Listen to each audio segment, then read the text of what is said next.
Hi guys, I hope you're doing well and I hope you enjoyed last week's lesson. This is week 2 and we're on lesson number 2 now.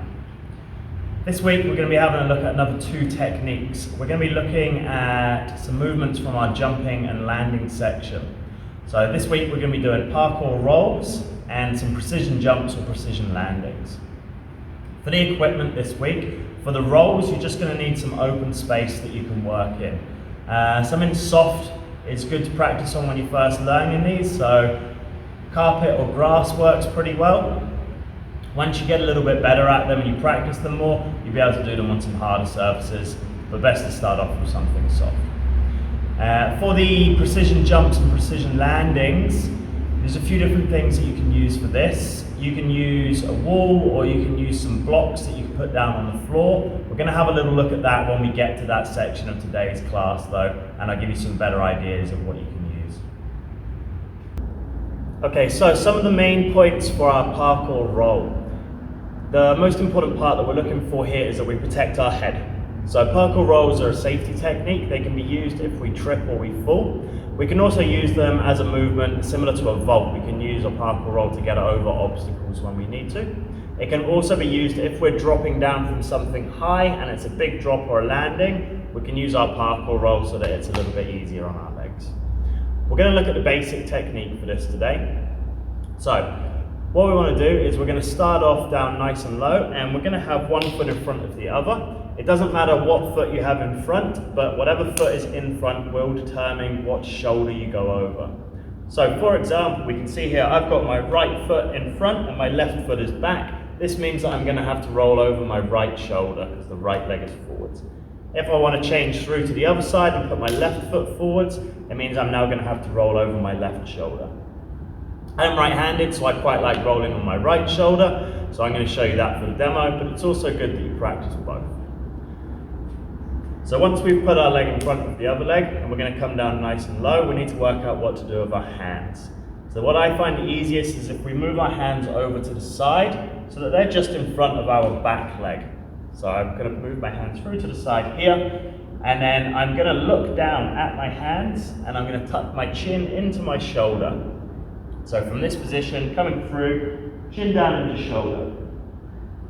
Next up, I'm going to push myself forwards and I'm going to try and roll right over on the back of my shoulder without my head touching the floor, and I'm going to try and come back up onto my feet. So I'm going to give you a little demo of this so you can see what it looks like. Put my right foot in front, I'm going to bring my hands through to the left, I'm going to put my chin down on my left shoulder, lean forwards and push with my legs to help come all the way up to my feet again. I'll show you that over the left shoulder now so you can see from the other side. So I'm going to step through. My left foot is in front this time, so that means I'm going to bring my hands to the right and they're going to come just in front of this back leg. I'm going to tuck my chin down to my right shoulder. I'm going to lean forwards and push and come back up onto my feet. Alright guys, I'm going to leave you to have a little practice at your rolls now.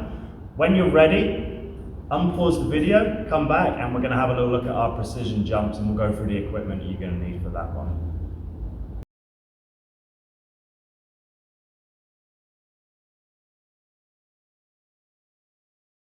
We're going to have a look at a couple of the common problems that I see a lot with the rolls now. So if you find that your roll's not going quite well, have a look at some of these, and what you'll find is that you might be doing one of these, and then we're going to go have another look at how we can not do them to make our rolls a little bit smoother. The first one that we usually see people doing not quite right is when they start their roll, they put their knee down on the floor. This means that you're not going to be able to push from your legs. So from this starting position, when we come into our roll, you need to make sure that it's foot and both knees are up in the air. Our knees shouldn't touch the floor at any time. So do make sure you're not starting like this, okay? If you're down here, it's very hard to roll and you tend to put your other knee down and it gets very difficult. So if you think you might be using your knees, try and make sure you are up on your feet. The next problem that we see happen quite a lot is people not being able to get up onto their feet after they've finished the roll. This usually means that you're going a little bit floppy when you're halfway through the roll. So what happens is it looks a little bit like this.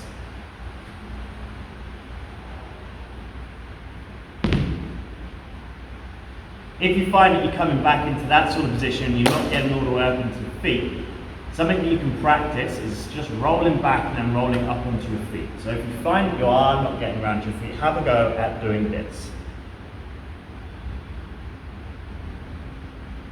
You'll notice when I did that, I stayed tucked up in a very small ball. So as I roll back, I stay nice and tight. And it's easy to come up onto my feet. If I don't stay nice and tight through my tummy, that's when I end up just lying down and it's hard to get onto my feet. So it looks a little more like this. And that's just from squeezing my tummy there, trying to stay in a nice tight little ball. So again, if you find that your roll might be doing that a little bit, try and practice rolling back and coming back up onto your feet again.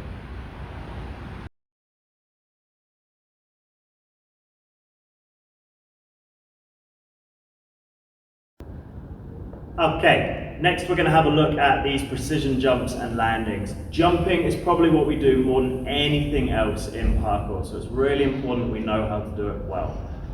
Every time that we jump, we also have to land afterwards. So we want to spend more time practicing our landings than we do our jumps. The reason we need to be very good at landing is if we get really good at jumping, but not very good at landing, all that's going to happen is you're going to end up slipping or falling. So we always want our landings to be a little bit better than our jumps. So for our precision jumps, there's an important part that we need to be making sure that we're doing right, and that is that we're landing on the proper part of our foot. So when we do our landings, we want to be landing on our forefoot or the ball of our foot here. And this is this front section here. Okay, so try not to land on the middle of your foot, and we definitely don't want to land on our heels. The reason we want to land on the front of our foot is because our foot moves nicely through the ankle if we do. We've got lots of traction and grip and control, and it also means that if we slide forwards a little bit, we've still got the rest of our foot to catch us. Whereas if you land on your heels, if your foot slides a little bit, you're going to run out of foot really quick, and then you're going to fall and land on your bum, and that's not much fun at all. So we're going to look at a basic precision jump to start with, and I'm going to show you on the two blocks that we've got back here.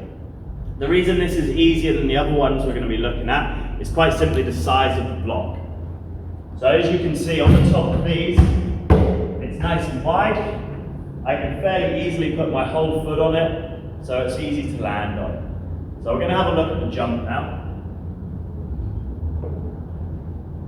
Whenever I'm jumping from an edge, if possible, I want to make sure my toes are over the edge just a little bit. This just gives me a little bit more power and control as I'm leaning forwards. If I start further back and my foot's on a flat surface, there's a little chance that my feet could slip as I'm jumping, which I don't want to happen. So I'm going to start my jump toes through to the edge. Another important thing that people forget about here is use your arms when you jump. Your arms can really help you when you're jumping if you swing them in the right direction, and they'll cause you a lot of problems if you swing them in the wrong direction. So because I'm jumping forwards, I want to swing my arms forwards.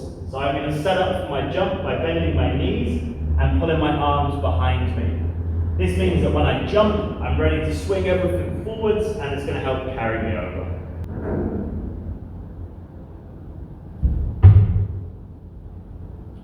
So here you'll notice that I've landed right on front of my feet. I've even got my heels off the box a little bit, which is absolutely fine, and I'm nice and balanced. You'll notice that I didn't fall back and I didn't fall forwards.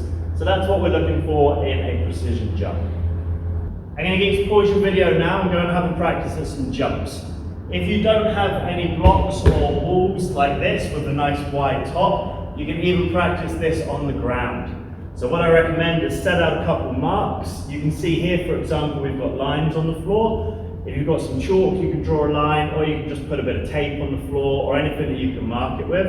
And have a practice of jumping from one line to the other line, right on the front of your feet, and making sure you've got that nice balance. Have a practice, and then come back and unpause the video, and we're going to have a look at some of the more difficult precision jumps.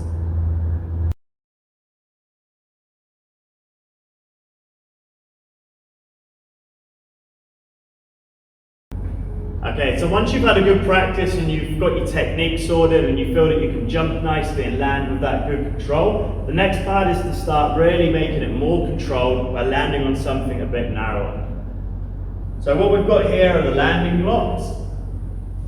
You can see now that these are way narrower than what we were just practicing on a minute ago. There's no way that my whole foot can fit on that. So for these, it really is important that I can land on the front of my foot, because that's about all that's going to fit on it. And I'm going to need that balance. So for this one, you're going to have to try and find something a little bit narrower. I recommend keeping it nice and low. Okay, it can be a bit tricky to find stuff like this, so have a good look around. If you can't find anything, don't worry, you can keep practicing on some of the other types of things you can find for doing your jumps on. But if you can find something, then that's great, you can have a bit of a practice there. I'm going to show you a couple of the jumps now so you can see what they look like. But other than that, the technique's pretty much the same as what we were doing on these. I'm going to bend my legs, I'm going to bring my arms back, and I'm going to swing. You can see here, nice bent legs to catch my landing. I'm on the balls of my feet still, and I've got a nice bit of balance without falling back or forwards.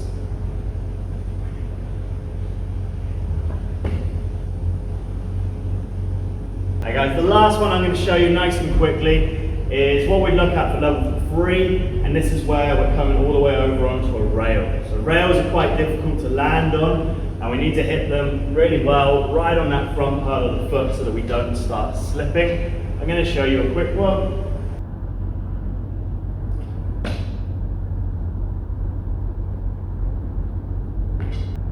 Alright guys, well done. That is this week's lesson done. So go off and practice your parkour rolls and your precision jumping and landing. I look forward to seeing everyone's videos once you get them uploaded to me. I'll have a look at those on next Monday, and I'll make sure you will get your feedback for it. Have fun, have a good week, and I'll see you all later. Bye bye.